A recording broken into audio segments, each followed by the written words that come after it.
y a todos los que están atendiendo esta charla en este momento. Efectivamente, quiero hablarles de una nueva figura que entró en vigencia hace poquito tiempo, que puede servir muchísimo para emprendedores, que puede servir muchísimo en esta época de crisis. Y vamos a empezar. Voy a compartir con ustedes la presentación nada más, un segundo.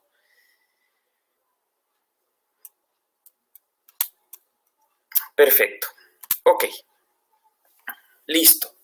La sociedad por acciones simplificada es un nuevo tipo de persona jurídica que fue recientemente aprobada y recientemente que está recientemente en vigencia en nuestro país. Y esta sin duda es una herramienta que responde y que soluciona las necesidades empresariales actuales. Y no porque estemos en una época de crisis, ya les voy a contar en qué consiste y cuáles son algunas de las ideas o las ventajas que tiene. No es porque estemos en época de crisis, sino que en realidad esta es una herramienta que ha sido diseñada desde hace mucho tiempo, que se viene aplicando en otros países para poder ayudar al emprendedor, para poder ayudar al comercio, para poder realizar las actividades empresariales de una manera más rápida y, desde luego, a bajo costo. Por eso, antes de entrar en las ventajas y los beneficios puntuales que este tipo de compañía, este nuevo tipo de sociedad nos va a brindar en esta época tan complicada, es importante saber en qué consiste.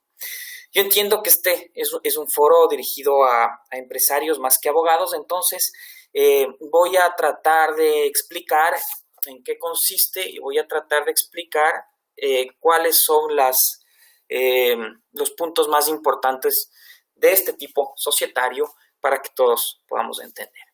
Ok. Efectivamente, como decía hace un momento, es un nuevo tipo de compañía, pero es un tipo versátil de compañía. Y aquí hay que diferenciar y aquí hay que matizar con las compañías tradicionales que existían o que existen todavía, pero que son el contrapeso de la sociedad por acciones simplificadas. Este tipo de compañía, insisto, versátil, es un tipo de compañía que uno lo puede hacer a la medida. Es un tipo de compañía que se lo puede, como lo han denominado los autores franceses, una sociedad contrato. Esta sociedad contrato me permite a mí hacer eso, un traje a la medida. Me permite hacer a mí una compañía que a través del estatuto yo pueda estructurar las cláusulas y las condiciones que más me convengan. Las cláusulas y las condiciones quizás las más extravagantes posibles, que sin embargo me permiten a mí poder realizar mi operación. Aquí hay que entender una cuestión. Aquí hay que dividir lo que son las compañías tradicionales y lo que es este nuevo tipo de compañía. Como decía el profesor Francisco Reyes, citando a un autor argentino, este tipo de compañías son animales de otro zoológico, que es una forma muy gráfica de decir, de intentar entender en qué son este tipo de compañías, en qué consiste este tipo de compañías. Pero no dejan de ser personas jurídicas, canales, herramientas a través de las cuales nosotros podamos realizar nuestras operaciones, pero no son iguales a las que ya existían con anterioridad. Son efectivamente animales de otro zoológico. Porque las compañías tradicionales establecían barreras de entrada, establecían costos, establecían una rigidez muy grande, las reglas obligatorias impuestas por el Estado para que los socios realicen la junta de accionistas de tal manera, para que el contrato sea por escritura pública, hay una serie de elementos que todos ustedes, los que me estarán escuchando, entenderán porque eso es lo que existe hasta ahora. Entonces, si ustedes tienen una compañía, evidentemente se han topado con este tipo de cosas, donde a los accionistas casi no les permite ni pensar. Esta es la estructura, esto es lo que dice la ley, y por normas de orden público no podemos mover. Pues bien, este tipo de sociedad cambia todo eso y es todo lo contrario, es un animal de otro zoológico, es un animalito distinto que está en otro lugar. Entonces, si yo quiero ir a visitar a estos animales tradicionales como los leones, como los osos, como los monos, lo que siempre hay en un zoológico, pues voy a un tipo de zoológico. Pero si quiero ver cosas extravagantes, cosas distintas, cosas raras, animales tropicales que no hay en ningún otro lado, muy bien, entonces me voy a este zoológico distinto, donde está mi sociedad por acciones simplificada.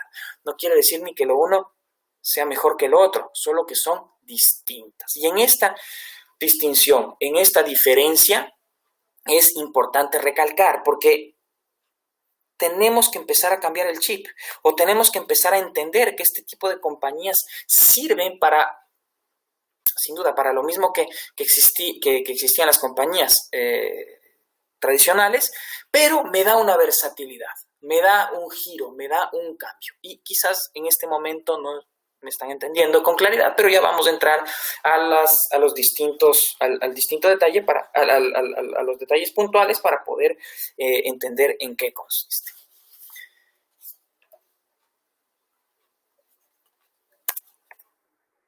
Ok. Se puede establecer efectivamente a través del estatuto la estructura que más convenga con las cláusulas más, con las cláusulas que más nos convengan para poder realizar el negocio.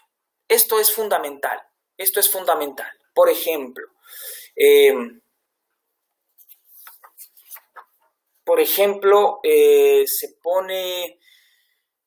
se necesita una compañía que, no sé, proteja a la familia. Entonces, por lo tanto, yo lo que hago es establezco una figura que las acciones tengan cierta restricción en los votos. Entonces, solo vota el padre de familia, por ejemplo. Solo vota el que tiene las acciones con derecho a voto. Cosas así. Ya vamos a entrar en detalles. Esta figura flexible y dispositiva, ¿no es cierto?, ayuda para entender que son las compañías por acciones iguales a las otras, pero con sus matices. Ahora, ¿qué tiene este nuevo tipo societario? Autonomía de la voluntad, como vengo explicando, es una herramienta que me sirve a mí para poder hacer lo que a mí más me convenga en el giro del negocio, a diferencia de las figuras tradicionales. Por ejemplo, en una sociedad por acciones simplificada, decía, se permite que en el documento de constitución las cláusulas que los accionistas resuelvan incluir mejoren o cambien el régimen común. Por ejemplo, la existencia, decía, con acciones con voto múltiple, acciones con derecho de veto, se me ocurre acciones ordinarias políticas que solamente otorgan derecho de voto a tal o cual persona, o acciones ordinarias económicas que otorgan derechos económicos puntuales. Entonces, para mí son las utilidades y no para el resto. O si no, mecanismos creativos para prevenir conflictos entre ellos, ¿no? Y esto justamente es lo que le confiere originalidad a las SAS. Por ejemplo, hay un ejemplo que me encanta colombiano, y es de una compañía. Apenas nació esta compañía en Colombia, que por cierto, este es un tipo de compañías, tengo problemas con la presentación, pero decía, este es un tipo de compañía que tiene mucha acogida en Colombia. Y en Colombia, por ejemplo, hubo este caso maravilloso de un tipo que decía, mire, el mayor de los problemas que se genera en las compañías es, en las compañías familiares me refiero, es cuando las personas del núcleo familiar se casan. Eso decía este señor. Y claro, decía, bueno, perfecto, para poder asegurar el núcleo familiar, vamos a poner una condición en el estatuto, en el que se establezca que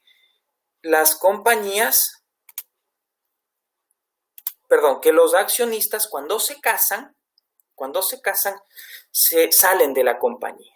Entonces pusieron una cláusula muy curiosa, una condición de que por causa del matrimonio se excluía a la al accionista de esa compañía, porque no querían tener problemas con los cónyuges, porque esos son, de acuerdo a este criterio, los que generaban problemas en el negocio. Y son opciones. O por ejemplo, otro caso que también ha sucedido en Colombia, que este es nuestro régimen más cercano. Y por ejemplo, la construcción de un edificio. La construcción de un edificio que tiene 10 pisos. Y cada piso tiene una clase de acción.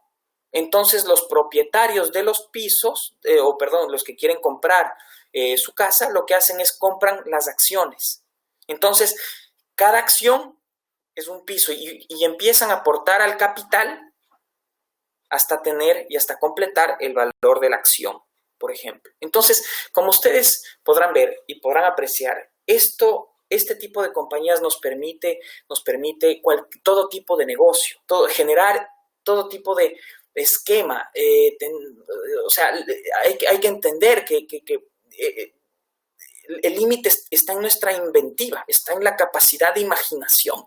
Entonces tenemos o nos sirve justamente para poder, rompiendo esquemas, utilizar este mecanismo para protegernos, desde luego, como decía hace un momento, la protección normal que este tipo de empresas tiene, pero adicionalmente está atado a esta inventiva, a este efecto que nosotros le podamos dar de acuerdo a nuestras necesidades. ¿Y por qué puedo hacer?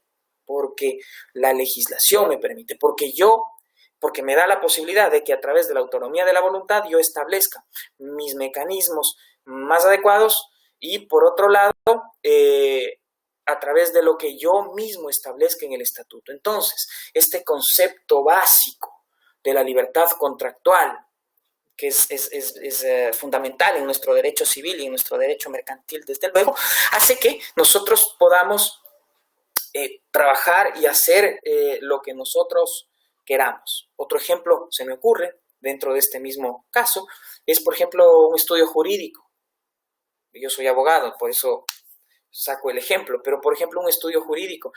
A veces tienen estas normas internas de que el socio fundador, el socio del medio, después del asociado, tienen unas categorías, tienen unos... Bueno, con esto, por ejemplo, se puede dar el caso de que en una sociedad anónima un tipo de acción con un tipo de beneficios y con un tipo de accesos puntuales para poder obtenerlas, esas son propias del socio fundador, por ejemplo. Entonces, ese puede ganar más, puede tener un distinto tipo de distribución de utilidades, puede tener lo que fuere.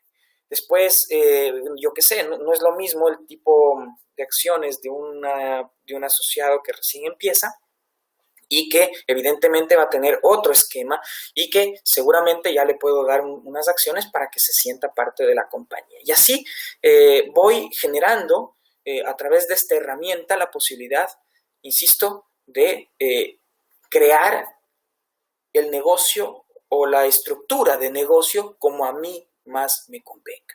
Y si trasladamos a una época de crisis, desde luego me va a servir. ¿Por qué? Porque seguramente el padre de familia que ha trabajado 60 años en la compañía va a utilizar este mecanismo, se puede transformar de una compañía tradicional a una compañía SaaS, a una sociedad por acciones simplificadas y quizás va a decir, miren, ya listo, yo voy a empezar a distribuir mis acciones a mis hijos. Entonces distribuyo el 33% a un hijo, el 33% a otro hijo y el otro 36% a otro hijo. Yo me quedo con una acción, pero yo tengo los votos. Entonces ustedes pueden tener los derechos económicos y yo tengo el derecho político. Y así empiezo a estructurar un mecanismo que me permita a mí, en una época, en un momento posterior, llegar a este tipo de acuerdos o este tipo de reglas para mi negocio, ¿sí? Entonces, son mecanismos que nos va a permitir este tipo de compañías realizar. Otro de los elementos, como está en la lámina, es la simplificación. Esto es un elemento básico y esto también nos sirve para la época actual. ¿Por qué? Primero, y desde siempre, lo que hemos buscado es reducir costos de tiempo, es decir, el tiempo que toma constituir una compañía, por ejemplo, o tener un emprendimiento, y desde luego los costos económicos, el dinero que me puede costar. Es decir, ¿por qué yo tengo que pagar en inscribir o en gastarme en una escritura pública $1,000, $2,000, $3,000, yo he oído casos de $50,000 dependiendo del capital. ¿Por qué tengo que gastar ese dinero en una notaría? Y no estoy negando ni descalificando la labor de la notaría, simplemente el costo. Sino que ese dinero me puede servir a mí para mi operación. Entonces, hace que simplifique de alguna manera también estos procesos, porque este tipo de compañía, este nuevo tipo de compañía, se puede realizar, lo puede suscribir, lo puede hacer cualquier persona en un acto o documento privado que no tiene costo, porque no es una notaría, no es una escritura pública que sí me cuesta, sino es un papel, es un documento simple, por un lado, y por otro lado, tampoco tengo que inscribir en el registro mercantil. Pero para efectos de dar una publicidad, desde luego, tengo que inscribir en el registro de sociedades a cargo de la Superintendencia de Compañías, que tampoco tiene costo. Entonces, ahí yo ya me he ahorrado un montón de dinero que me sirve para poder poner ese mismo dinero, ese capital, para poner en la operación y no gastar en cosas que no tengan sentido. También la simplificación en cuanto al tiempo. Es mucho más rápido suscribir un documento, quizás la preparación sí puede ser elaborada y puede tomar tiempo hasta definir un par de detalles. Pero si hay un estatuto modelo también es sencillo, porque eso ya no se discute mucho, que también es otra opción. Y simplemente las partes pueden firmar el documento y con eso es suficiente. Es decir, tiempo y costo se reducen porque no tengo que cubrir la formalidad propia de la escritura pública. Y por otro lado, también con la inscripción en el registro de sociedades me evito un intermediario. Entonces también yo puedo tener una constitución de compañía en horas o en días. Es decir, algo que hoy toma 15 días, pues puede tomar a partir de que se implemente esto ya, que estamos trabajando en ese proceso, a partir de que se implemente ya eso, puede tomar un día como mucho, de un día para el otro, en fin. Esto es lo que sucede en otras partes del mundo. Este tipo de compañías no es que nos hemos inventado aquí en el país y viene por generación espontánea. No. Por ejemplo, este tipo de compañías en Estados Unidos se la conoce como las LLC, Limited Liability Company. Este tipo de compañías, las LLC, son muy comunes, son compañías que se utilizan muchísimo en Estados Unidos. Es más, el 80% de las compañías en Estados Unidos son LLCs. Claro, las grandes corporations ya no son LLC, son corpos, son Inc. en Estados Unidos, que es distinto. Esas son las que cotizan en bolsa, esas tienen otro tipo de reglas, eso es otro esquema, animal de otro zoológico. Y esas evidentemente tienen sus particularidades, pero la mayoría de gente hace su negocio con este tipo de estructuras. Aquí en el país, en el Ecuador, para que ustedes tengan una idea. Por ejemplo, también en Delaware hay más o menos 1.200.000 compañías, más o menos. Y de ese 1.200.000 compañías, más o menos, la gran mayoría son LLC, un 80-90% serán LLCs, más o menos. Aquí en el país nosotros tenemos unos números mucho más escandalosos en cuanto a compañías menores. Si bien tenemos sociedades anónimas y sociedades limitadas, que eso es básicamente lo que existe hasta ahora. Ahora, a partir del 28 de febrero, entra un nuevo concepto que es este que les estoy explicando de las sociedades por acciones simplificadas. Pero nosotros en el país tenemos más o menos 91.000 compañías, 91.100 y pico. Números más, números menos. Esas son las compañías activas en el Ecuador, 91.000 y pico compañías. De ese 91.000, el margen de compañías de pymes, pequeñas, micro, pequeñas y medianas, pymes en general, es del 97% más o menos. 97% de las compañías en el país son MIPYMES. Son las compañías de los micro, pequeños y medianos empresarios. Es decir, son compañías menores, casi todas familiares. Entonces, esa es nuestra realidad. Por eso la simplificación de los procesos es básica. Por eso el costo es fundamental porque los pequeños capitales son los que son los que mueven las compañías. Estas compañías menores, familiares, son las que sustentan el hogar y esto sirve para eso. Si quieren, después entramos en preguntas o si se me pasa alguna cuestión, vamos cubriendo los distintos tipos de inquietudes que puedan tener, pero básicamente en esto consiste el tema de la simplificación. Después la digitalización es muy sencillo. Esto es a través de mecanismos digitales, dos cosas. Uno, constituir compañías. Entonces la Superintendencia de Compañías hoy por hoy está habilitando su canal electrónico para que todos los empresarios puedan utilizar por la vía de las herramientas tecnológicas, de estos portales o de estos mecanismos tecnológicos, puedan constituir sus propias empresas a través de estos mecanismos. Entonces, simplemente con un clic y con una firma digital se puede tener una compañía desde el escritorio de cada uno. Entonces, una ventaja y una maravilla, porque no tengo que salir ni hacer absolutamente nada, sino simplemente desde el escritorio con un clic puedo tener mi compañía enseguida. Y evidentemente la digitalización también, porque a diferencia de las compañías tradicionales, este tipo de sociedades, las SAS, permite que se digitalice los libros sociales y contables de las compañías.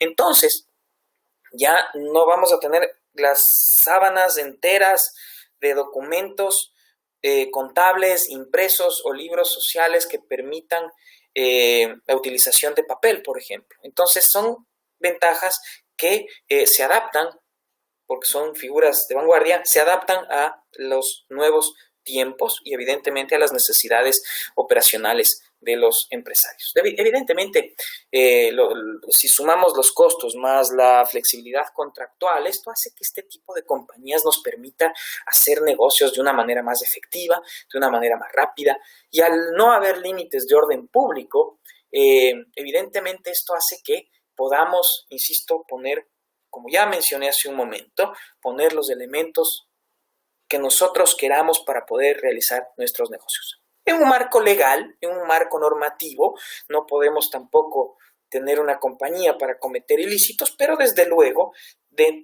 nos va a permitir tener una flexibilidad. La reducción de costos, ya expliqué, y aquí hay una cuestión importantísima, el tema de la unipersonalidad.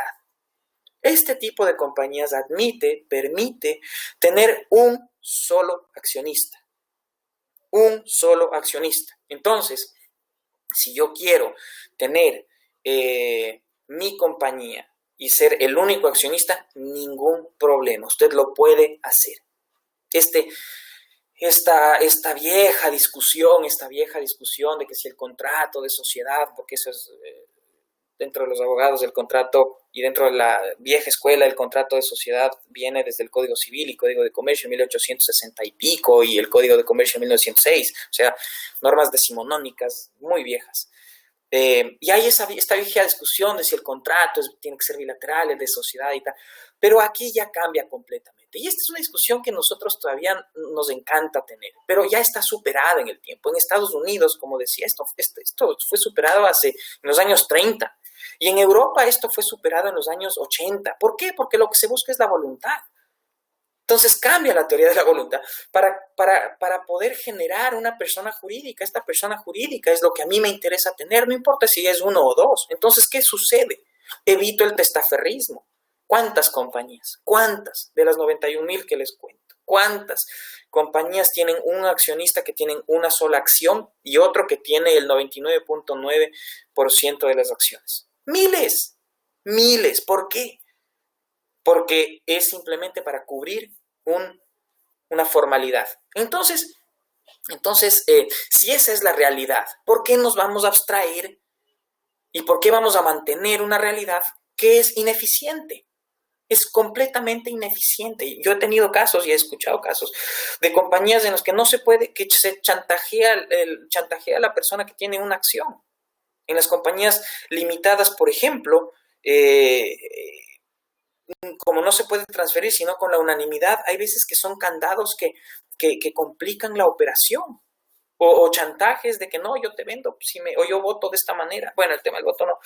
pero sobre todo en las limitadas, pero hay un chantaje puntual ahí que no es sano. Y por último, la realidad es otra. La realidad es que las compañías son unipersonales. Entonces, esta es una discusión que ya está completamente superada en otros lugares, y hay que entender otra cosa. Nuestra sociedad por acciones simplificadas viene de las LLCs. O sea, el tipo más cercano que tenemos nosotros es las famosas Limited Liability Company, que son los tipos societarios más exitosos en Estados Unidos. La SAS tiene otra influencia, que es la influencia francesa, que es de donde surge este tipo de compañía de manera puntual dentro del esquema jurídico romano. De ahí se riega de a poco por otros países. Colombia es un caso de éxito. En Colombia el 98% de las compañías son SAS. Me parece que en Colombia tienen 500,000 compañías. De esas 500,000 compañías, casi todas, 98% son SAS. Es decir, estamos hablando en 12 años, porque la vigencia de la ley colombiana apareció hace 12 años. Entonces, evidentemente es un modelo que ya ha sido probado en este país. Y desde luego nosotros hemos adoptado este tipo de legislación y en particular la ley modelo de la OEA, donde se establece ciertos requisitos ya más generales para que los países adopten este tipo de legislación. Y por supuesto nosotros hemos tropicalizado para poder tener un ordenamiento jurídico acorde a nuestra realidad. Estas son las características más importantes, al menos que creo yo que hoy, en este momento y para esta charla, va a servir a los oyentes para entender cuáles son las características más importantes. Hay otros elementos y otras características que ya son de detalle y que también vale la pena porque difieren completamente de la figura tradicional de las compañías tradicionales, de las compañías decimonónicas que todavía existen en nuestra legislación, desde luego. Pero difieren de este tipo de compañías. Básicamente está la posibilidad de establecer un objeto indeterminado. Es decir, no me tengo que dedicar yo, a vender camarones, o me tenga que dedicar a la agricultura. No, yo puedo constituir una compañía y simplemente en mi estatuto voy a decir, el objeto de mi compañía o me voy a dedicar a las actividades lícitas establecidas en la ley, punto. No tengo que detallar cuál es el objeto puntual. Ahora, si quiero lo hago, pero puedo tener un objeto indeterminado. Lo mismo pasa con la duración. Las compañías tradicionales me dicen, no, usted tiene que tener una duración. Bueno, pero en las sociedades por acciones simplificadas, no. Yo puedo decir, mi duración es indefinida. Ahora, si quiero poner un número, un año, un tiempo de duración, lo pongo, pero si no, puedo decir que es indefinida. Lo otro ya expliqué. Insisto, dentro de este esquema, puedo renunciar al derecho a ser convocado a juntas, puedo renunciar a impugnar balances, puedo renunciar a asistir a juntas, inclusive tengo la posibilidad de suscribir pactos parasociales entre accionistas donde se puedan establecer otros mecanismos o otra relación entre los accionistas que antes no estaba muy claro. Antes no había cómo, por ejemplo, establecer limitaciones a la transferencia de las acciones. Eso todavía no se puede en una sociedad anónima. Yo no puedo establecer una limitación, pero, por ejemplo, sí en una sociedad por acciones simplificada. Entonces, si yo quiero darle la prioridad a mi amigo, yo le digo, ok, tú tienes una preferencia y después, si es que tú no la vas a usar, puedo vender a alguien más. O simplemente, como explicaba en los casos iniciales, puedo mantener dentro de mi espectro familiar y dentro de este espectro familiar vender mis acciones como yo quiera. Entonces puedo establecer limitaciones. También este tipo de compañías no admite un capital mínimo. No se necesita tener un capital mínimo. Dice simplemente que las acciones tendrán el valor de $1. Entonces se podrá entender que si es que yo voy a constituir una compañía, lo mínimo es tener una acción y lo mínimo es tener una acción de $1, pero no hay un capital mínimo. Entonces rompe este esquema, rompe esta idea de capital mínimo, de tener un capital en la compañía, cuando lo importante en otros negocios puede ser tener activos o tener el bien, que no necesariamente es capital, sino que puede ser ya parte del activo, y eso me permite endeudarme con los bancos, me permite continuar con las operaciones, me permite otro tipo de relación. Yo no tengo un capital mínimo y por lo tanto no es un elemento que le da importancia a este tipo de compañías. Y además puedo establecer los plazos que yo quiera para pagar este capital. No es la restricción ni la rigidez de la sociedad anónima que me dice usted tiene que pagar 25% hoy y el resto en 2 años. No, en la SAS no. En la SAS lo que puedo hacer es, puedo decir, mira, voy pagando de a poquito, voy pagando en 2 años o voy pagando como yo quiera. Entonces eso también me da facilidad para poder recibir o para poder pactar con los accionistas el mecanismo de pago del capital insoluto que la compañía haya adoptado. Y dentro de estas notas distintivas, bueno, ya está comentado, pero para los que se unieron hace poco, la simplificación de procesos de constitución, publicidad de los pactos parasociales para su eficiencia y eficacia, duración indefinida, renuncia a la convocatoria, responsabilidad limitada, disolución y liquidación eficiente, es un proceso mucho más rápido, y adicionalmente también la posibilidad de establecer convenios arbitrales, de establecer cláusulas arbitrales que me permitan a mí, a través de la compañía, poder solucionar los problemas que yo tenga con los accionistas. Hoy por hoy, y otra vez en el ejemplo, yo necesito, por ejemplo, si quiero impugnar una junta, hay un procedimiento para impugnar una junta, 30 días, los disidentes, los que se oponen, es todo un lío. En cambio, yo puedo establecer un mecanismo distinto para impugnación de juntas de accionistas en el caso de que sea necesario establecer ese tipo de mecanismos. Entonces, eso hace, insisto, que este tipo de compañías sea un tipo de compañía mucho más versátil, mucho más amigable y que permita, como decía yo en algún momento, establecer las cláusulas más extravagantes, las más raras, las más extraordinarias, las más, pongan el calificativo que ustedes quieran, que me permitan a mí realizar, evidentemente, mi objeto social.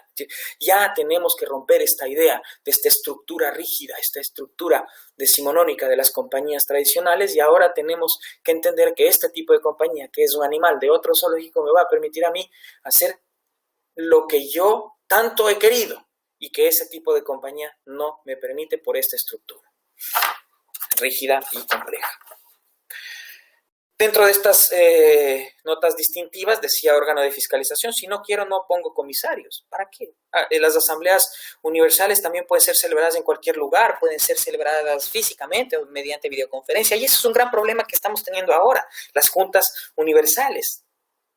Con las sociedades anónimas estamos todos confinados y por lo tanto necesitamos realizar juntas. Claro, la videoconferencia no está admitida para ese tipo de compañías, salvo unos procedimientos puntuales que están reglamentados, pero es mucho más rígido. Esta sociedad ya me podría permitir este tipo de soluciones. También puede ser designado un administrador temporal, cosa que hoy por hoy no tengo.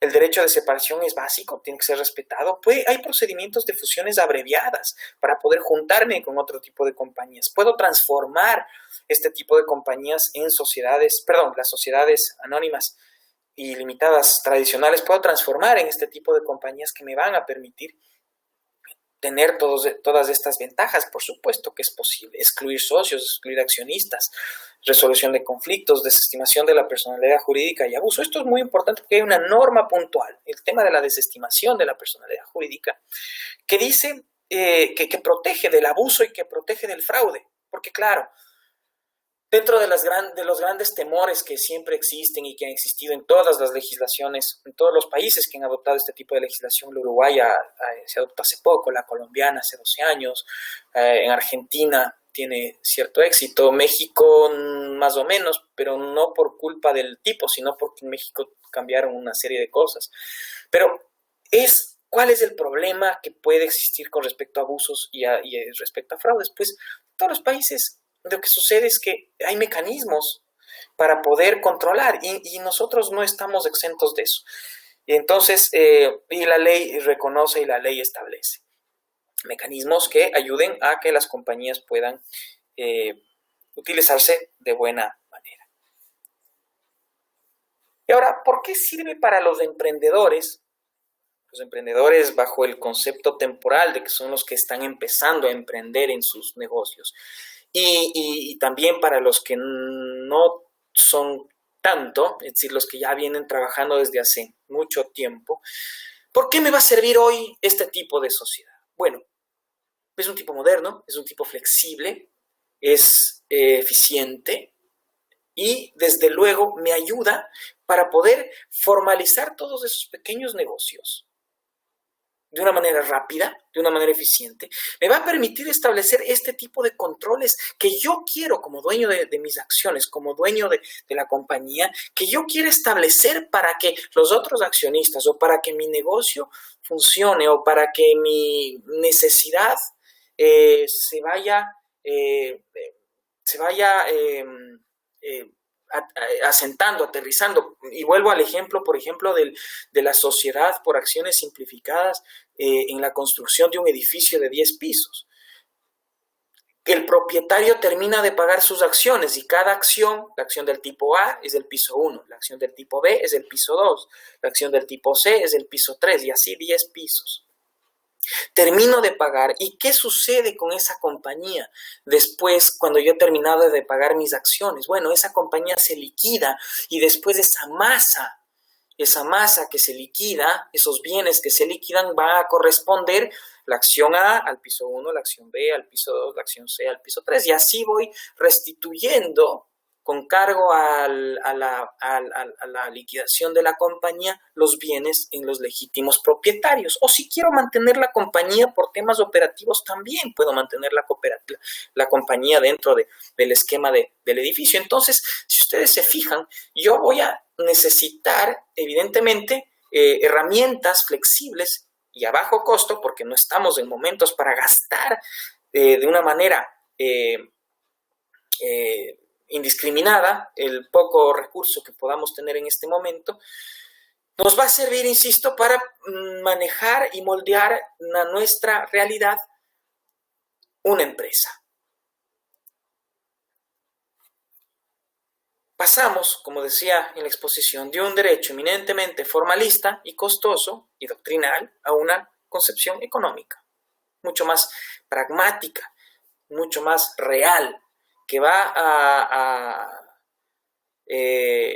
ayudarnos a que nosotros podamos emprender en todos estos negocios e inclusive las personas que ya tienen negocios pueden transformarse en este tipo de compañías para establecer las condiciones que yo quiera poner dentro de mi negocio, dentro de mi estructura. Insisto, compañías familiares. Quizás hoy por hoy es el momento de pensar en que las compañías familiares se reinventen y adquieran más controles para proteger la inversión del pater familia que ha trabajado 40 años en la compañía, ha trabajado 25 años en un negocio y que hoy se ve amenazado por distintos factores. Entonces, insisto, hay que trabajar con inventiva, hay que trabajar con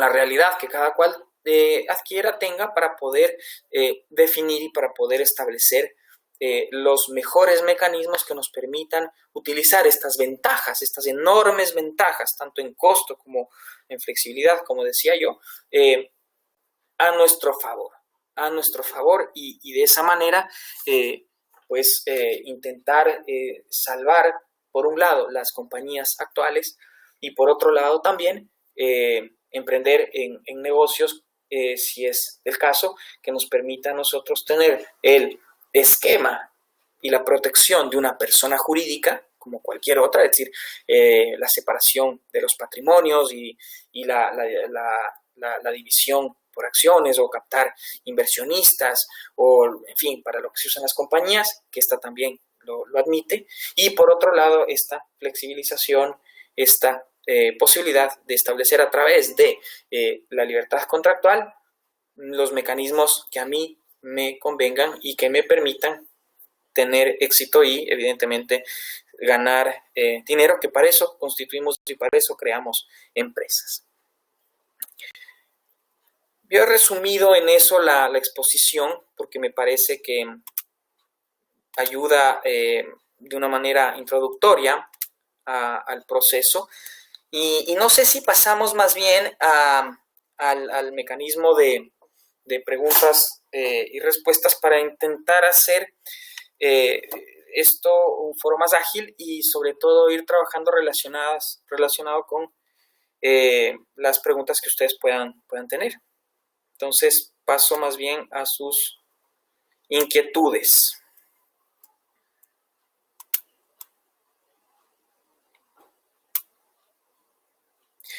Aquí hay una consulta. Nombramiento, contrato, estatuto. Son 3 documentos que nomás tengo que escribir. A ver, para poder crear la compañía, uno tiene que crear, evidentemente, un estatuto. Uno tiene que preparar un contrato, tiene que establecer las reglas establecidas en el contrato.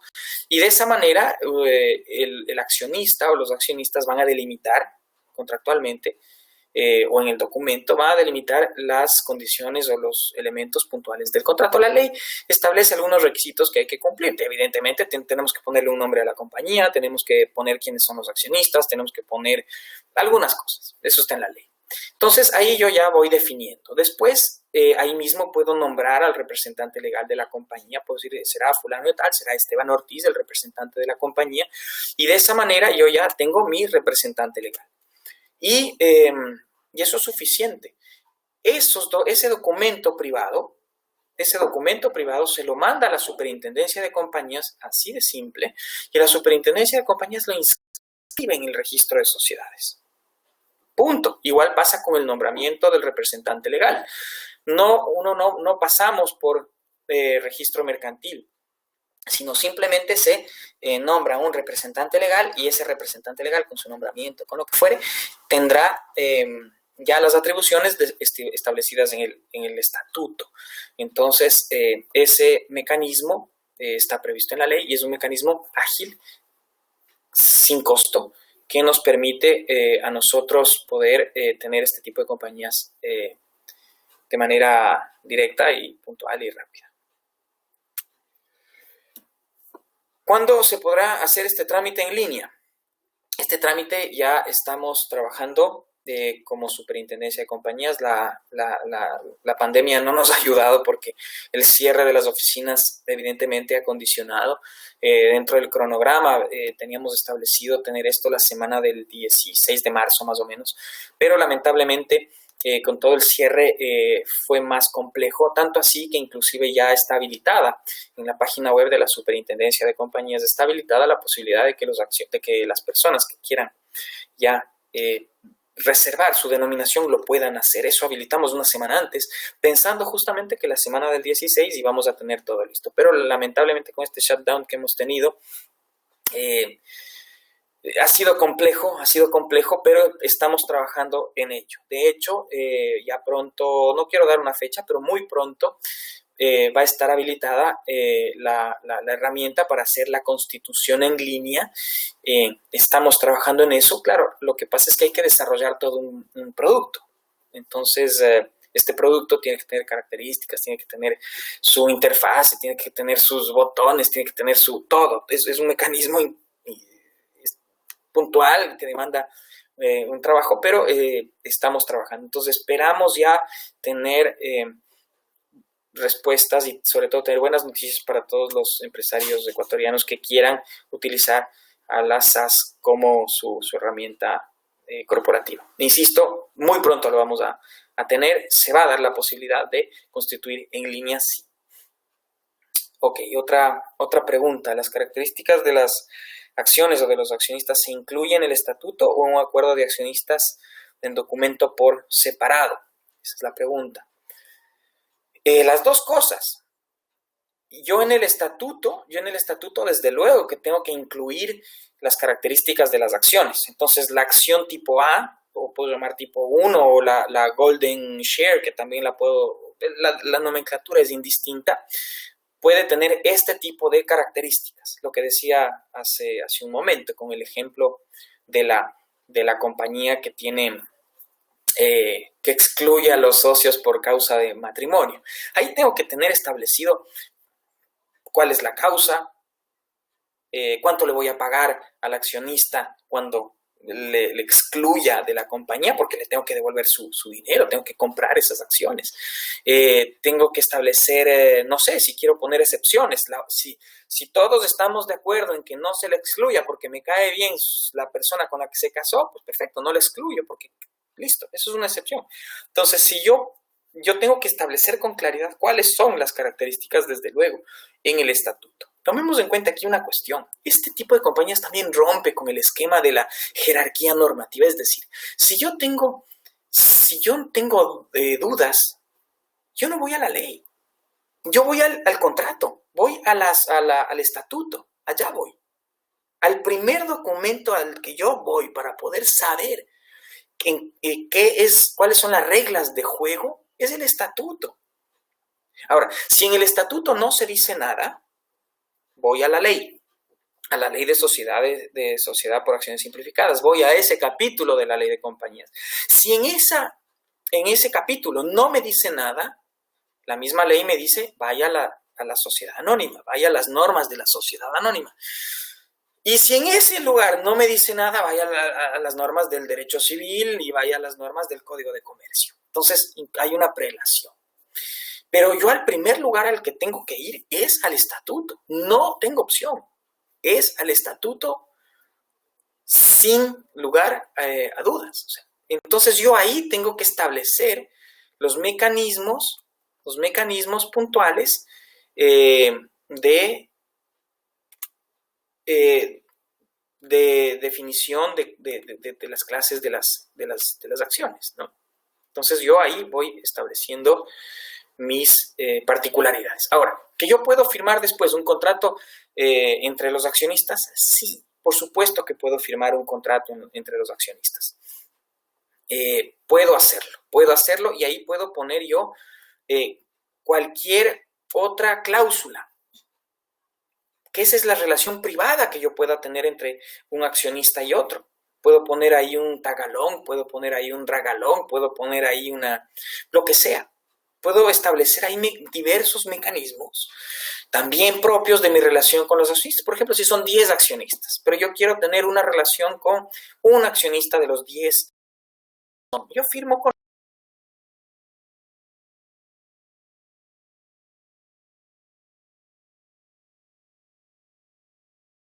utilidades al momento de una liquidación, establece lo que yo quiera, también puedo establecer eso. Y para que sea, porque además para la SAS lo permite, y para que sea exigible este instrumento privado, este documento entre las partes, este Shareholders Agreement, yo lo puedo entregar a la compañía y decirle, mire, aquí está este acuerdo privado que hemos firmado entre nosotros, entonces yo tengo, por ejemplo, prioridad en las acciones. Si este señor vende acciones, yo tengo prioridad. Usted no inscribe en el libro de acciones de accionistas ninguna transferencia si no ha pasado por una aprobación previa, cosas así. Lo que pasa es que, claro, ahorita entrar en detalle nos podría tomar horas de horas y además tampoco yo tengo la inventiva ni la capacidad como para ir creando todas estas cosas que nos permite realizar a través de la compañía de acciones simplificadas, pero porque claro, todo depende de la imaginación de los abogados, de la imaginación de cada quien. Entonces, y de las necesidades particulares del negocio. Pero así es como se debería formalizar y se debería manejar las clases de acciones en el estatuto y estas características sobre las acciones, que esa fue la pregunta que me hacía. Ok, otra pregunta. ¿Podemos ya en este momento hacer el registro de las SAS en el registro de sociedades? ¿Está habilitado ya el canal electrónico? Respondí hace un momento, no estamos trabajando en eso. Espero tener noticias muy pronto de que para que podamos todos utilizar, insisto, utilizar el mecanismo vía electrónica. Hay que hacer todo un desarrollo de la plataforma y eso demanda su tiempo. La ley recién se acaba de aprobar, por lo tanto estamos trabajando en eso. ¿Qué va a pasar? Otra pregunta, el tema de la firma digital, firma electrónica. Efectivamente, va a ser con firma electrónica. De momento se están puliendo algunos detalles, pero la idea es que ese sea un mecanismo para contrapesar el envío por esa vía y poder tener evidentemente la manifestación de la voluntad del accionista mediante un mecanismo, una herramienta electrónica que nos permita a nosotros verificar que es la voluntad del accionista. Otra pregunta sobre el estatuto modelo. También, cuando exista una constitución electrónica, usualmente la constitución electrónica, como ya pasa con la sociedad anónima o con la sociedad limitada hoy por hoy, hay un estatuto modelo, hay un estatuto base que puede ser utilizado. Ahora, si las personas, si los accionistas no quieren utilizar un estatuto modelo, que sirve simplemente de ayuda, nada más, de ayuda. Si quieren utilizar ese mecanismo, lo pueden hacer y también eso no quita que puedan utilizar otras herramientas y puedan, como decía en su momento, crear distinto tipo de variantes relacionadas con la libertad contractual que permite el tipo societario. ¿Es posible, otra pregunta, es posible que una compañía tradicional se transforme en este nuevo tipo de compañía? Desde luego, claro que sí. Toda compañía que quiera transformarse lo puede hacer. Tiene que cumplir un procedimiento, desde luego, está en la ley este procedimiento, es decir, tiene que cumplir los requisitos de aprobación por parte de la Superintendencia de Compañías, pero cumplir el requisito y mediante una resolución aprobatoria no hay ningún inconveniente, se transforma en SAS y de esa manera pasa a este nuevo tipo pasa a ser este nuevo tipo societario con las bondades y las características propias de esta herramienta corporativa.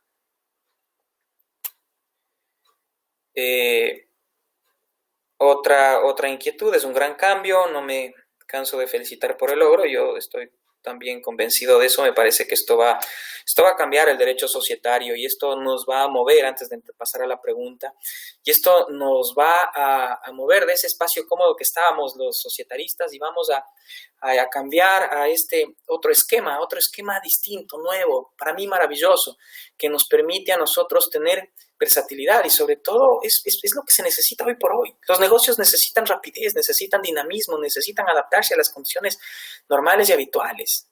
Si uno llama a Estados Unidos al abogado de turno, le dice, ¿quiere una compañía? Claro, ¿de qué color la quiere? Amarilla, perfecto, mañana la tiene en su despacho. Y mañana tienes tu compañía amarilla. No sé por qué nosotros en el país nos demoramos tanto. Nos demoramos tanto en pensar o adaptar un tipo de compañías como esta que va a ser así. ¿Usted qué color quiere su compañía? Verde. Muy bien, tiene mañana su compañía verde. Ahí está. Y con eso nosotros podemos dinamizar todo el aparato productivo local. Eso es básico. Yo también estoy muy contento y me da mucho gusto porque esta herramienta va a dar un cambio, va a dar un giro a lo que es el derecho social. Y desde luego, claro, nos va a hacer que estudiemos y que tengamos que adaptar nuestro chip hacia allá. Pero bueno, la pregunta es, mi preocupación radica en la actuación en consonancia con el espíritu por parte del funcionario público de la superintendencia. Hablo con un fundamento en mi experiencia de 40 años de ejercicio profesional. Bueno, lo que decía hace un momento, no había terminado de leer la pregunta, pero lo que decía hace un momento, es que esto va a tener que cambiar y es un cambio de paradigma. Es un cambio de paradigma, porque además aquí tampoco entra el funcionario de la superintendencia. El funcionario de la superintendencia, hoy por hoy, de acuerdo a lo que dice la ley, simplemente asume las veces de registrador. Entonces lo que va a hacer es, la ley me dice que la compañía tiene que tener un nombre, muy bien, ¿cuál es su nombre? Aquí tiene que decir.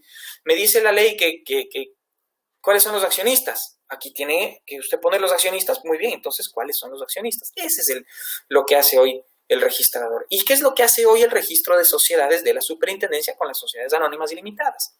Entonces, ya se dan estos pasos, ya se llena un modelo, una plantilla donde yo voy registrando, estoy sintetizando todo el procedimiento, pero básicamente yo registro en una plantilla ya el nombre, la actividad, a que me dedico, en fin, una serie de cosas que ustedes podrán ver en todas las compañías. Si ustedes se meten en la plataforma de la superintendencia, en el registro de sociedades y meten el nombre de cualquier compañía, de la suya, de cualquiera, ustedes van a ver en la información de datos generales todo, con transparencia, toda la misma información que está condensada,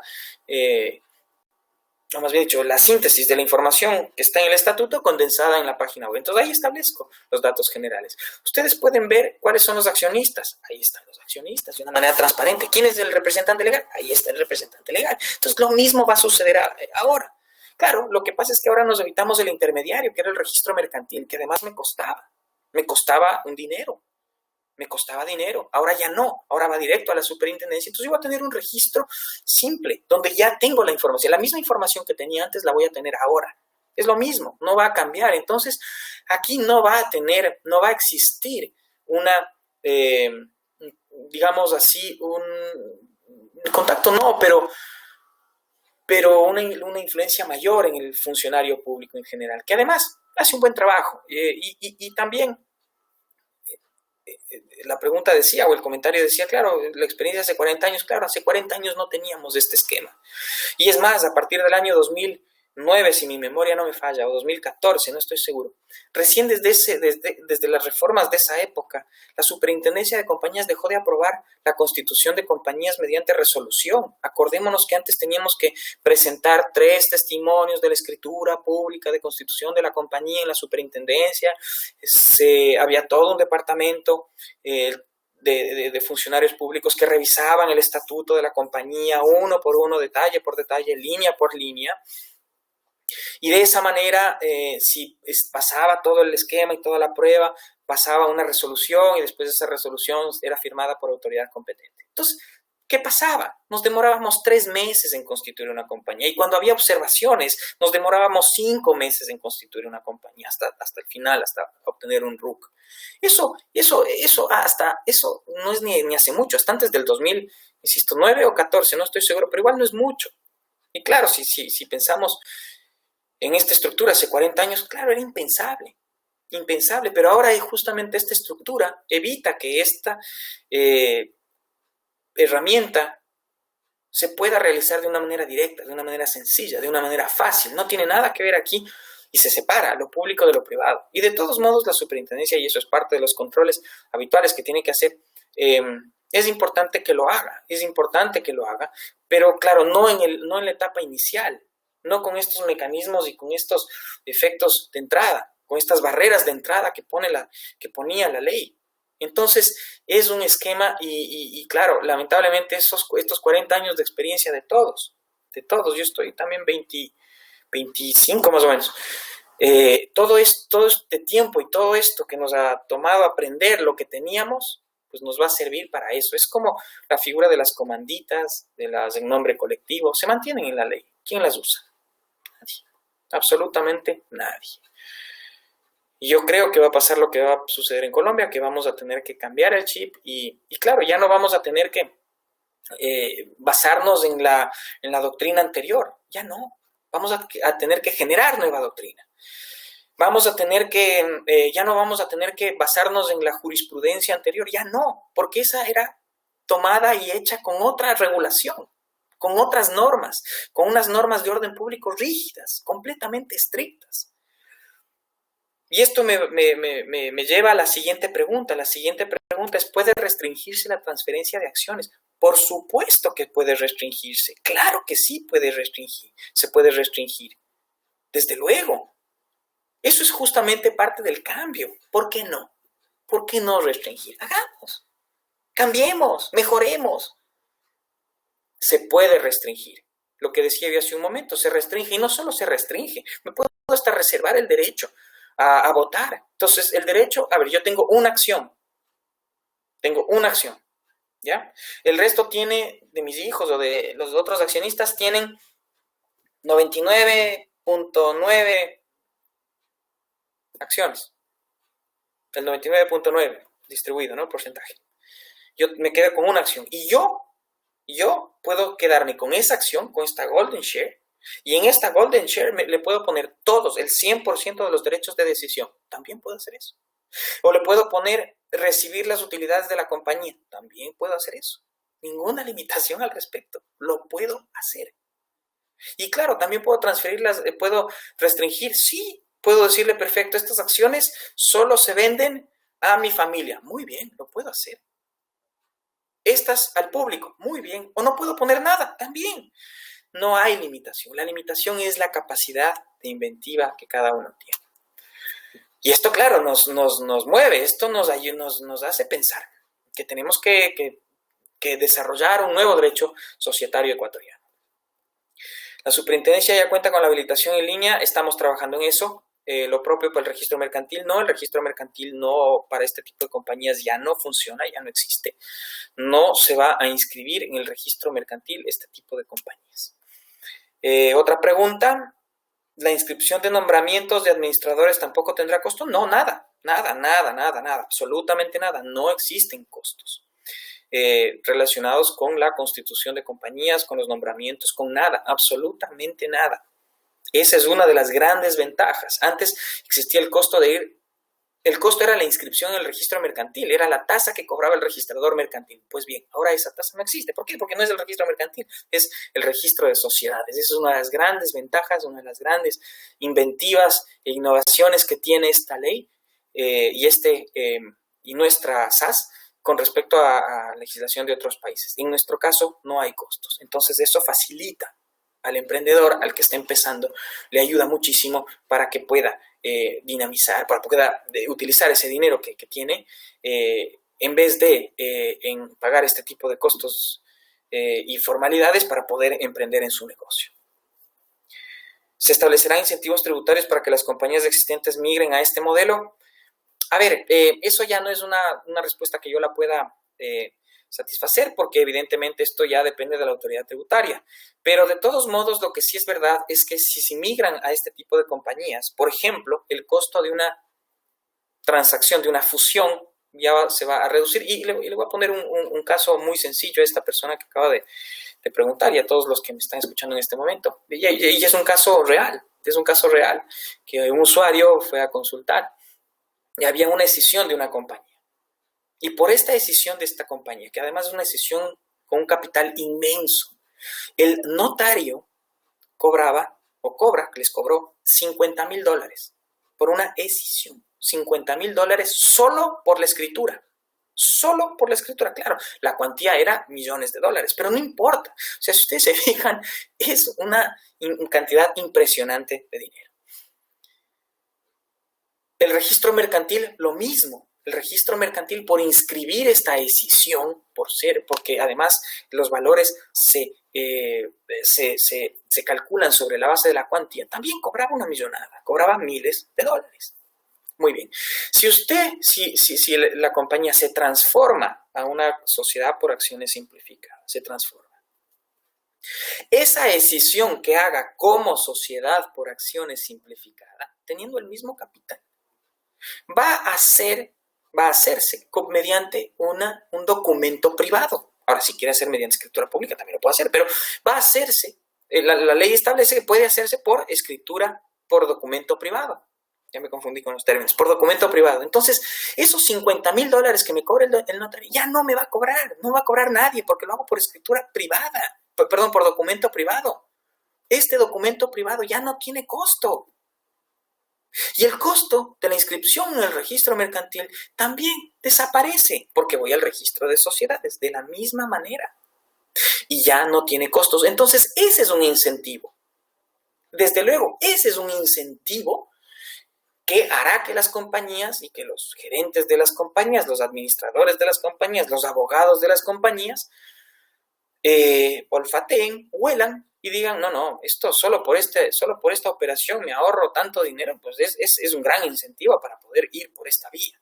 Entonces, eso en algún lugar, en algún momento va a ayudar a que las compañías cambien y migren. Además de que la compañía, y otro de los incentivos es la estructura como tal, todo lo que he explicado hace un momento, esta libertad contractual con la que yo pueda operar para poder realizar mi negocio, es una gran ventaja, es una tremenda ventaja que me ayuda a mí a tomar esta decisión, evidentemente, de migrar, de trasladar mi operación a esta herramienta que, insisto, con la cual yo puedo tener más versatilidad.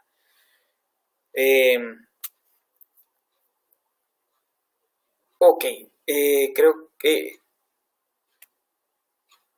Ya, perfecto. Siguiente pregunta, ¿a qué se refiere el derecho de separación? ¿Cómo opera el proceso de separación? El derecho de separación es el derecho que todo accionista tiene en un aumento de capital a mantener el porcentaje de sus acciones. Pero si yo quiero renunciar a ese derecho de separación o yo quiero fortalecer ese derecho de separación, yo lo puedo hacer. Pueden existir mecanismos para controlar y para poder de alguna manera fortalecer este derecho o, insisto, renunciarlo también, porque no es absoluto.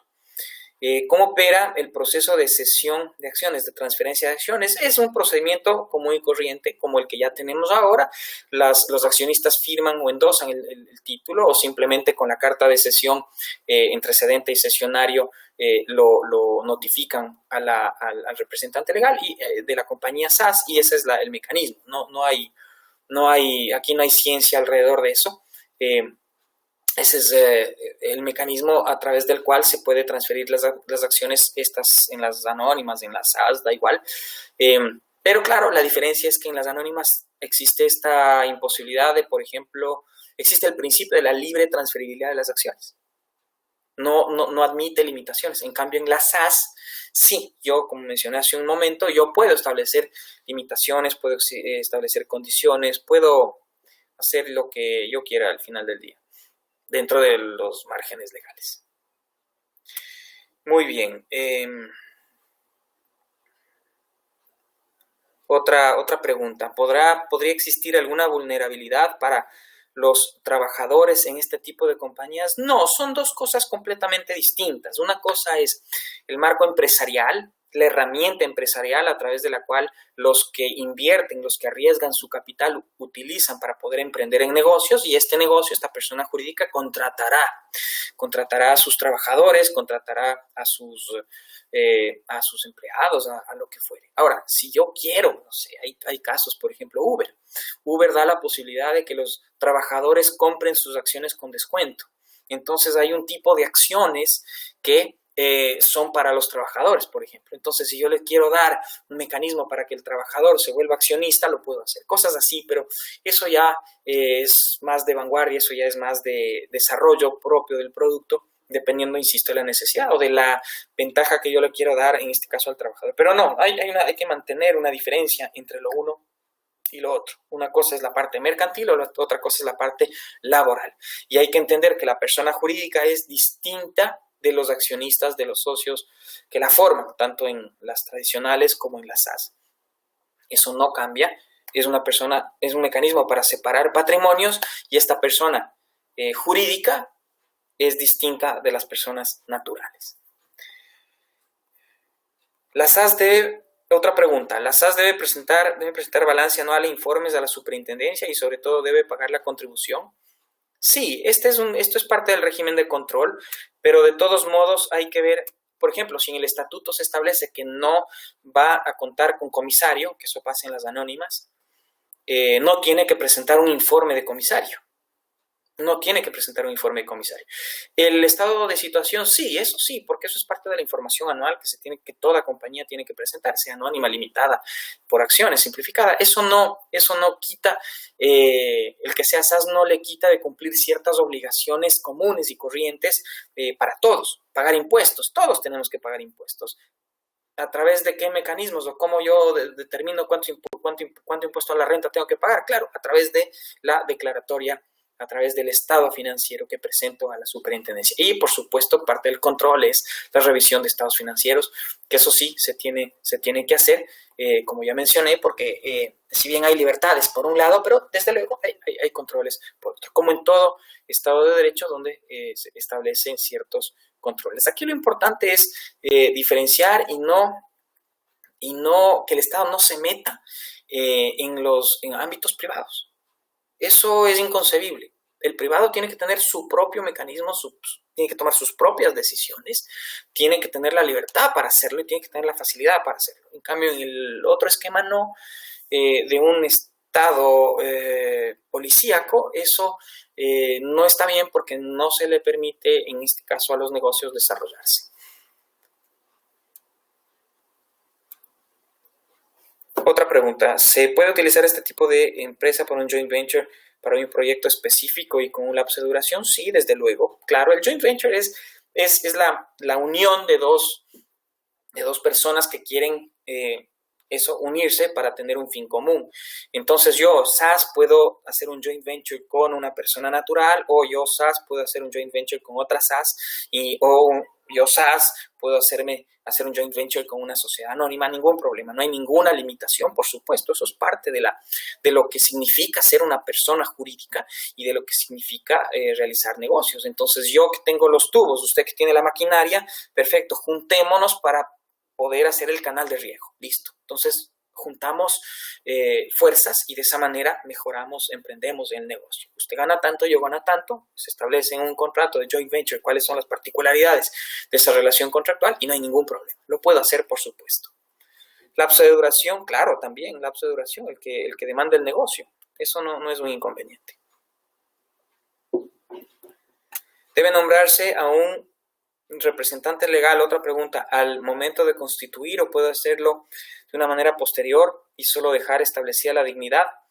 Desde luego, yo tengo que nombrar un representante legal. Puedo hacer en el contrato o puedo hacer a través de un nombramiento, pero sin representante legal no puedo realizar operaciones. O sea, hay que entender eso.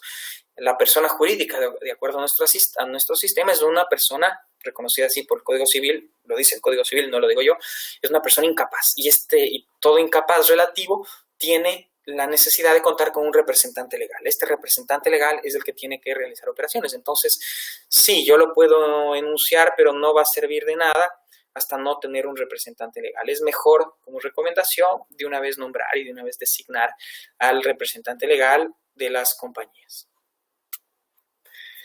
¿La compañía SAS es aplicable para todos los sectores económicos? ¿Aplica para algunos, para seguros y medicina prepagada? Sí, por supuesto, pero aquí, a ver, la primera pregunta es sí, aplica para todos los sectores económicos y después voy a contestar la segunda parte. La SAS aplica para todos los sectores económicos, por supuesto. Medianas, pequeñas, grandes. Es un tipo de compañías muy versátil. Es un tipo de compañías que pueden ser utilizadas para todos los negocios. Puede ser utilizado para el más pequeño, la venta de caramelos, como para el gran distribuidor de víveres o lo que sea. La gran camaronera como el pequeño artesano. Para todos los sectores económicos, por supuesto. Es una herramienta, como decía, muy versátil. No solo originalmente cuando se creó en Francia estaba pensada para las pequeñas y medianas, pero fue tal el éxito y fue tal la forma como los negocios empezaron a girar, que las grandes empezaron a regresar a ver a este tipo de compañías. Entonces dijeron, no, a mí también me sirve. Y por supuesto que les sirve. Hay ciertas limitaciones que no están dadas por la ley SAS. Por ejemplo, instituciones financieras. La ley de instituciones financieras dice las compañías del sistema financiero tendrán que ser anónimas. Bueno, eso es una limitación propia de esa ley. Y además también la ley dice las sociedades anónimas financieras, serán anónimas y contarán con un capital de tantos millones de dólares. Eso dice la ley. No la ley SAS, insisto, sino la ley de instituciones del sistema financiero o ahora el Código Monetario. Compañías de seguros, lo mismo. El problema con las compañías de seguros es ese. O sea, no que sea un problema en sí, sino en general que la ley de seguros dice, ok, para ser compañía de seguros y compañía de reaseguros o de medicina prepagada, usted tiene que ser anónima y además usted tiene que contar con un capital específico. ¿Ya? Entonces, la ley especial que regula la materia puntual, en este caso bancos, en este caso seguros, en este caso, cuenta con una norma específica que obliga a las compañías a tener un tipo específico. ¿sí? Un tipo específico, y ese tipo específico tiene que ser respetado, y eso sería irse en contra de la ley. Entonces ya ahí rompe con el esquema de SAS, porque la ley SAS es general, y claro, si hay un tipo específico para un tipo de actividad, tendrá que respetarse ese tipo específico, porque la ley especial va más allá de la ley general, de la ley ordinaria. Eso es un principio básico del derecho. Entonces ahí hay que ver detalles puntuales como este que les explico, relacionados con compañías de seguros, relacionados con medicina prepagada, relacionados con actividades puntuales como son los bancos, para que tengan su propia regulación. ¿Por qué no se pueden ir a una SAS? Bueno, porque la ley lo establece, pero si se cambia la ley y la ley permite, no hay ningún problema en que sean también para SAS, que utilicen SAS como una herramienta para este tipo de actividades. Si no se especifica, otra pregunta, si no se especifica la actividad que se va a dedicar la compañía, ¿puede dedicarse a varias actividades económicas diferentes? Por supuesto, claro, esa es justamente la ventaja. Esa es la ventaja. Yo no digo que me voy a dedicar, simplemente menciono en el estatuto, me voy a dedicar a actividades lícitas. Punto. Punto. No tengo por qué explicar más. Entonces, ¿qué sucede? Pues me puedo dedicar a tener un negocio de camarones, de venta de camarones, como me puedo dedicar a tener un negocio a una gasolinera. Ningún problema. Como yo, persona natural. Las personas naturales no tienen en su chip, soy abogado, por lo tanto solo dedíquese a abogado. Ya, pero si el abogado quiere dedicarse a ser administrador de una compañía y quiere dedicarse a hacer una operación de, no sé, un mercantil cualquiera, y ser comisionista o vender inmuebles, no pasa nada. No pasa absolutamente nada. Es lo mismo que para las personas naturales. No hay limitación alguna. Siguiente pregunta. Ya a nivel nacional podemos hacer estos trámites, y si existe alguna restricción para crearlas, podría hacerlo de manera interna, de manera privada. Sí, lo que decía hace un momento es que estamos como superintendencia trabajando en la plataforma para poder habilitar todos estos pasos que se establecidos en la ley. Evidentemente el cierre nos complicó un poco los procesos, pero sí, ya estamos adaptando para que estas formalidades puedan darse de manera pronta, ojalá pronta, y que ustedes, todos los empresarios, puedan ya utilizar estas herramientas. Ahora, eso no quiere decir que usted con su abogado ya pueda hablar del tema, o con sus accionistas pueda decir, a ver, y esto, cuando ya se habilite, ¿cómo hacemos? Por supuesto, ya se puede adelantar con esos temas que son internos, que son de negociación, y que son entre los accionistas o un fuero interno, para cuando ya se aplique, pues se lo haga de una manera rápida y de una manera sencilla. Siguiente pregunta. ¿Qué implicaciones generales tiene la transformación de cualquier sociedad a SAS? Ninguna. Como que si transformáramos una sociedad anónima en una compañía limitada. Ahora la transformación se puede dar, es otro tipo de transformación dentro de la figura, de sociedad anónima a sociedad por acciones simplificada. Ya comentaba hace un momento, los beneficios que eso puede traer son más de orden propio del tipo que tributarios o de otra índole de momento. Pero, insisto, se puede transformar una compañía anónima en una SAS sin ningún problema. ¿Cuántas SAS hay en Ecuador hasta ahora? Todavía ninguna, porque el proceso de formalización todavía no se logra implementar. Insisto, esto es una ley muy reciente, y claro, a partir de que la ley está en vigencia, a partir de ese momento empezamos a actuar de acuerdo a las indicaciones propias de la ley. Entonces, estamos queriendo como superintendencia adaptar los mecanismos para que se pueda formalizar de una manera rápida y pronto aquí en el país. ¿Hay alguna manera de obtener firma electrónica gratuita, o nos puede recomendar un servicio? A ver, el tema de la firma, eso está, entiendo que eso se lo tiene que obtener en el registro civil, y el registro civil tendrá sus particularidades. Entonces le dará un toque, un CD, no sé bien cómo funciona, pero de todos modos es el registro civil. Son los que otorgan o que certifican las firmas electrónicas. ¿Dónde obtengo el estatuto modelo? De momento no es público porque es parte de los productos que se están preparando, pero una vez que tengamos habilitado un estatuto modelo, puede obtenerlo en la misma página web de la Superintendencia de Compañías, donde tendrá las herramientas. De todos modos, si usted quiere, puede adelantar consultando con algún abogado y algún abogado especialista en la materia le podría guiar en la elaboración del documento privado. Nos demoramos por el funcionario público. No entiendo esta pregunta, felicitaciones. Bueno, muchas gracias. Buen día. Primero que todo, gracias por su conocimiento compartido. Mío, por favor, su ayuda con la siguiente inquietud. He escuchado que estas compañías SAS están ligadas a la ley de emprendimiento y que de alguna manera va a disponer de privilegios de créditos estatales, tributos municipales, reformas laborales. De ser así, ¿podría, por favor, ampliar sobre dichos privilegios? A ver, hay que diferenciar dos cosas. Efectivamente, las SAS nacen de la Ley de Emprendimiento e Innovación. En esta ley se crea la figura y esta ley lo que dice es agréguese un capítulo a la Ley de Compañías con este detalle. Entonces ahí se estructura cuáles son las SAS y todo lo que les he explicado hasta este momento. Entonces, cualquier compañía puede ser SAS si se transforma. Cualquier accionista puede constituir una SAS si lo crea al momento de una constitución de compañía. No hay ninguna limitación al respecto. Lo puede hacer sin problema y puede canalizar su operación a través de estos elementos.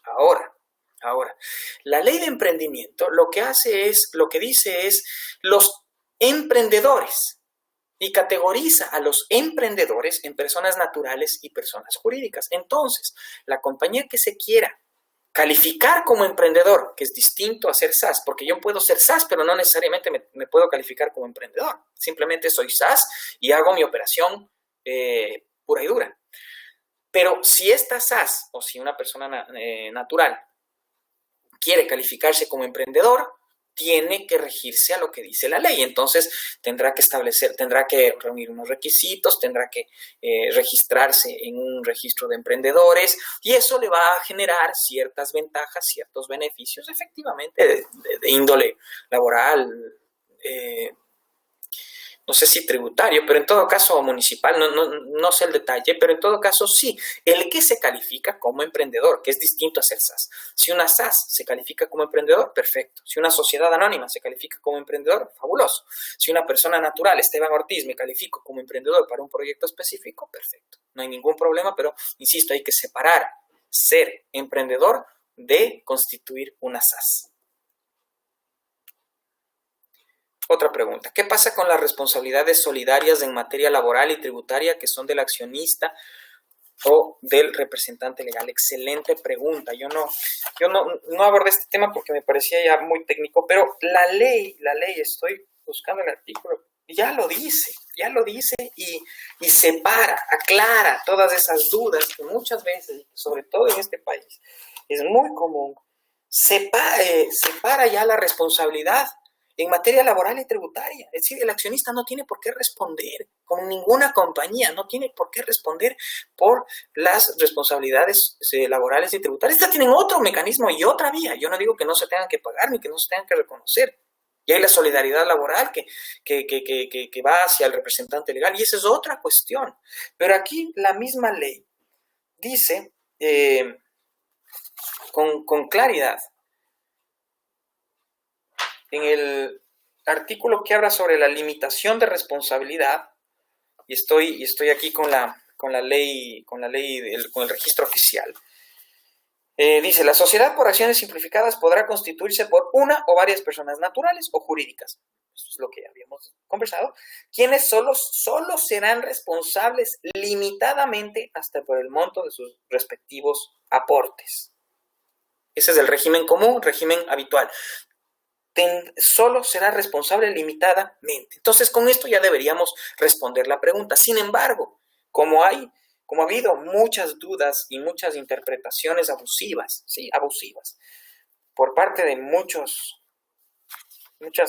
personas, la ley continúa con la explicación y dice, Salvo que en sede judicial se hubiera desestimado la personalidad jurídica de la sociedad por acciones simplificadas. Esto es el levantamiento del velo societario por fraude. Entonces lo reconoce de una manera específica, reconoce que se puede levantar cuando hay fraude.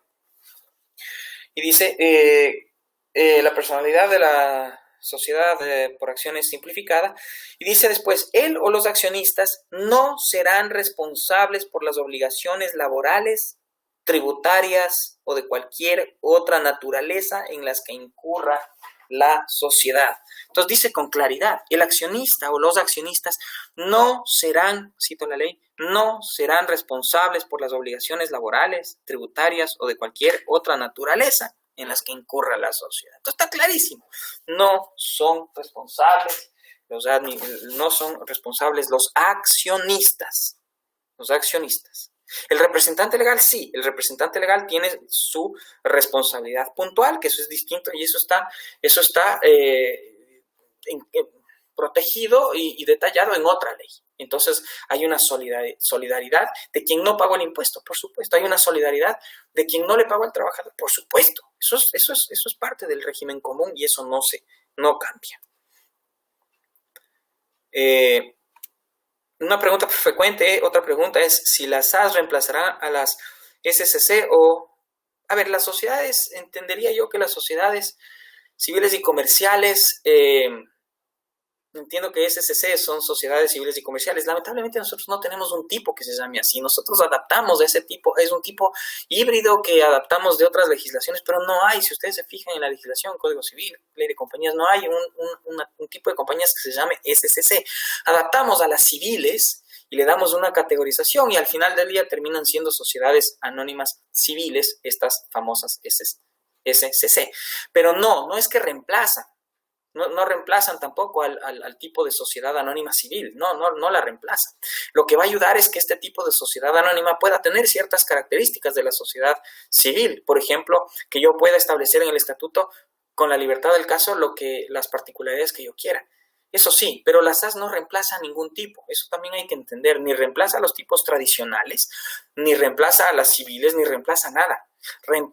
Simplemente es un nuevo tipo de sociedad, es un animal de otro zoológico, es un nuevo tipo de sociedad, que este tipo de sociedad tiene sus características puntuales, tiene sus características puntuales que hay que sacarles provecho y sacarles ventaja. Si no estoy de acuerdo, perfecto, no pasa nada, me voy con las de SCC o con las sociedades anónimas. Si quiero tener el principio de libre transferencia de las acciones, perfecto, utilizo la sociedad anónima, ningún problema. No se ha derogado, no se ha modificado, se mantiene. Pero, insisto, las SAS no reemplazan a nadie, a ningún tipo de sociedad.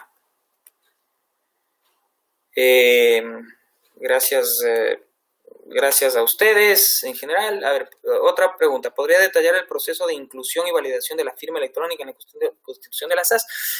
A ver, esto es parte del procedimiento, pero esto tiene que ir de la mano de lo que sucede con cómo se firma electrónicamente un documento. Entonces, esto ya entra dentro de otra esfera, se adaptará de la misma manera con el fin de poder utilizar el mecanismo adecuadamente y de acuerdo a la norma ecuatoriana. No nos vamos a inventar nada que no esté fuera de la ley, vamos a aplicar lo que dice la ley con respecto igual a la firma electrónica. Las SAS pagan contribuciones a la Superintendencia de Compañías. Como toda compañía, como ya mencioné, pagarían contribuciones, desde luego, sí, pagarían contribuciones, depende de los montos, igual que la presentación de balances u otro tipo de obligaciones que tengan que realizar las compañías como cualquier otra. Pagar impuestos, todos tenemos que pagar impuestos, aunque a veces no nos gusta. Y, en fin, otra pregunta. Aproximadamente, ¿cuándo estará la plataforma de la Super para constituir estas compañías? Espero tener noticias pronto y esperamos terminar con este proceso lo antes posible. ¿Dónde obtengo el modelo de estatuto? Creo que esto ya respondí. Los privilegios para ciertos accionistas se fijan en el estatuto de un acuerdo separado. También ya respondí lo mismo. Si hay privilegios, puedo fijar en el estatuto si son parte de la organización de la compañía. Yo me reservo el derecho de recibir las utilidades conteniendo una acción, golden shares. Ningún problema. Ahí me reservo o ahí establezco los privilegios. En el documento separado entendamos que este es un pacto privado, es un pacto entre dos personas, distinta a la compañía. Entonces ahí yo puedo establecer una relación con esta otra persona. Ahí yo no voy a establecer privilegios de las compañías, propios de la compañía, sino voy a establecer la relación que yo voy a tener con esta persona. Un drag along, un tag along, por ejemplo. A ver, usted va a vender las acciones en la compañía, muy bien, me avisa y hacemos un precio común. Eso es básicamente el derecho de arrastre, este drag along, que es así conocido en general en el mundo de las compañías y de las transacciones de los M&As, de las fusiones y adquisiciones. Entonces hay un derecho de arrastre. Entonces yo, por ejemplo, puedo decirle, mire, si usted va a hacer eso, me arrastra con usted. Entonces el mayoritario le arrastra al minoritario. Puedo hacerlo. Entonces son relaciones, todo dependerá del tipo de relación que yo tenga con mis accionistas y que yo tenga, evidentemente, con la compañía. ¿Esta sociedad estaría sujeta a auditoría externa si supera el monto de activos? Sí, desde luego. Si se da el caso en su momento, esto tendrá que ser regulado, pero en principio, esas son disposiciones generales que no van de la mano del tipo de compañía, sino van de la mano de la estructura de la compañía en general, del control sobre las compañías que se tiene que tener, porque habrá compañías que ya son un poquito más grandes, más sólidas, que requieren otro tipo de control y otro tipo de previsión en general, tanto interna como externa, para que el negocio vaya bien. ¿Existe algún acuerdo con el SRI con el fin de obtención del RUC? Porque si ponemos cualquier actividad lícita, seguramente el SRI exigirá determinación de la actividad. A ver, esto más que un acuerdo está en la ley. Entonces, seguramente si usted, y no conozco porque esto será una respuesta más para el SRI, pero yo en la práctica podría responder con mi experiencia, es que si usted va a sacar un RUC, seguramente el SRI le va a decir, a ver, usted ponga aquí qué actividad quiere. Y el SRI ya no va a tener la limitación que antes decía, ¿sabe qué? En su estatuto no dice que usted no puede, que usted tiene que dedicarse a realizar servicios jurídicos y también a vender mascarillas a hospitales. Entonces lo que va a suceder es que el SRI simplemente va a decir, bueno, póngase aquí estudio jurídico y póngase aquí más abajo en su icono venta de mascarillas para hospitales. Entonces yo supongo que ya no habrá esa imposibilidad estatutaria que antes era un problema para el SRI, y como son muy formalistas y muy estructurados en ese sentido, evidentemente ya va a haber esta libertad para las SAS al momento de escoger la actividad. Entonces sí, quizás yo tenga que ir al SRI y decir, vea, cámbiame de actividad, pues ya no me estoy dedicando a esto, sino me dedico a esto otro. Bueno, pero ya no tendré que modificar el estatuto o tener un problema relacionado con una modificación de estatuto que implica un costo, que implica una pérdida de tiempo, que implica muchas cosas. Si simplemente pongo, me voy a dedicar a una actividad lícita, porque eso ya abarca todo. Insisto, eso está en la ley,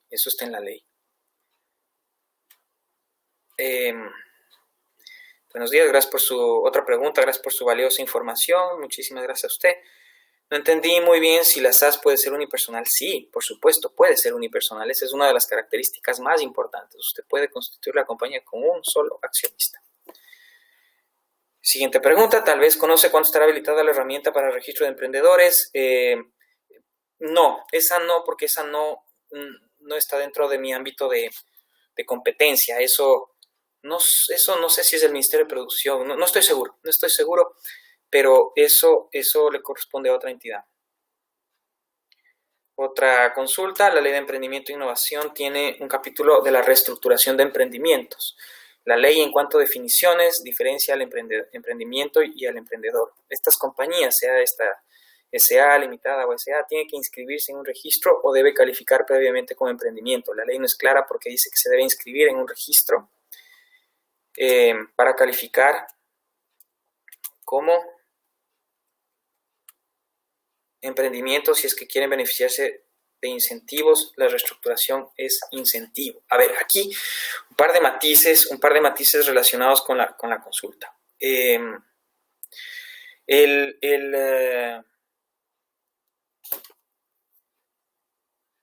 La reestructuración es un mecanismo de salida en el caso de quiebra. En el caso de que la compañía, utilizando palabras muy sencillas, es un concurso preventivo. En el caso de que la compañía le vaya mal, puede utilizar este mecanismo que está establecido en la ley de reestructuración. A ellos le han puesto reestructuración, lo que se conoce comúnmente como un concurso preventivo, que hay una ley de concurso preventivo actual y establece un procedimiento concursal para que las compañías tengan una salida y puedan reestructurar sus operaciones.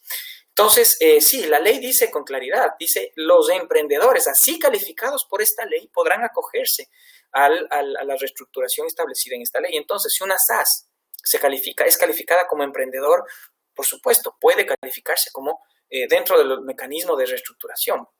Claro que sí, es uno de sus beneficios.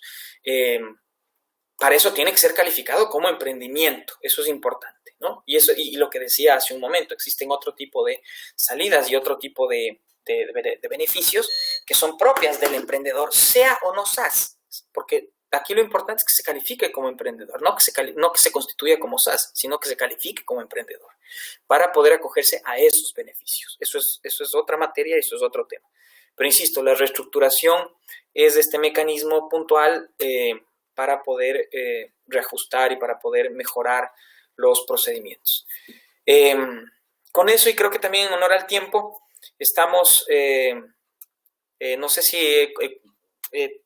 hay más preguntas, pero creo que con eso, creo que he abarcado muchísimos temas y creo que con eso, al menos para tener una idea clara de lo que consiste este nuevo tipo de sociedades y cómo les puede servir a los empresarios y a los abogados también, un nuevo tipo de compañías. Es un desafío, esta herramienta jurídica viene a cambiar absolutamente todo lo que conocíamos hasta hace poco sobre compañías y sobre derecho societario y nos va a generar, yo creo, grandes beneficios, grandes ventajas. Utilicemos, es una figura sumamente útil, sumamente versátil, que yo creo que va a tener mucha acogida aquí en el país. Con eso les agradezco muchísimo y espero estar nuevamente en este mismo foro en otro momento. Gracias por toda la cámara y gracias a quienes han tenido la deferencia de estar conectados el día de hoy.